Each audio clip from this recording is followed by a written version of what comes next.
এই দিদিভাই একটা বাচ্চা নিয়ে এসছে।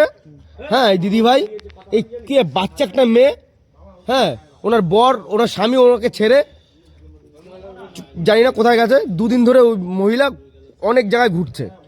এটা কি আপনারা মানতে পারবেন? আইটিআই মোড়ে ছেড়ে দিয়ে ওনাকে চলে গেছে, এটা কি সম্ভব? একটা বাচ্চা রয়েছে, শিশু। হ্যাঁ, একটা কল্যাণী পিএস, দিদিভাই পিএসকে জানান প্লিজ। পিএস আমাদের কল্যাণী পিএস পুরো সজাগ, আপনি জানান, বললাম তো আপনার উপকার হবে, এইটুকুনি বলতে পারি আপনাকে। হ্যাঁ, সজাগ আপনি যান, টোটো ভাড়া দিচ্ছে। হ্যাঁ, খুব ভালো মানুষ উনি, একটা মানুষের হেল্প করে। বলো দাদা, বা আমরা টোটো করে আপনাকে পাঠিয়ে দিচ্ছি, টোটো ভাড়াটা দিয়ে দিচ্ছি দিদিভাই, প্লিজ আপনি যান। যখন আমরা টেবিল ডিউটি যিনি আছেন, আমরা টেবিলে ফোন করে বলে দিচ্ছি, আপনার হেল্প করবে, এইটুকুনি বলতে পারি। এটা বলে দিলে কিছু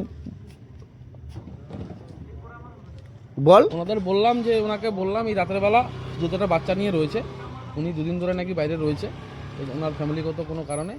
তো ওনাকে বললাম যে উনি 2 দিন ধরে ছেড়ে দিয়ে চলে গেছে বাচ্চাটাকে। তো আমরা প্রশাসনিক দিক দিয়ে আমরা হেল্প করছি যে উনি থানায় যাক, বা আমরা সঙ্গে কেউ যাচ্ছি, বা আমরা টোটো করে পাঠাচ্ছি, বা আমরা ফোন করে বলে দিচ্ছি।